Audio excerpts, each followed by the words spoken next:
तो जी नादरीन, खबर शामिल करते हैं डिस्ट्रिक्ट गोडकी से, जहां पर अगवा बराए तवान की वारदातों का सिलसिला थम न सका।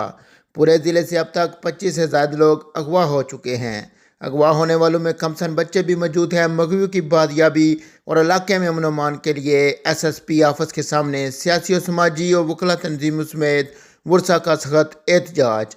हर रोज़ की तरह आज भी अगवा होने वालों के वर्षा ने एहतजाज रिकॉर्ड करवाते हुए SSP गोडकी और कानून नाफज करने वाले आला अफसरान से डाकू राज ख़त्म कराने, मगवियों को बाजियाब कराने और अमन अमान कायम करने की अपील की है। दूसरी जानिब जराइम पेशा नासर की जानिब से जुल्म और बर्बरियत की फुटेज सोशल मीडिया पर भी वायरल की जा रही हैं।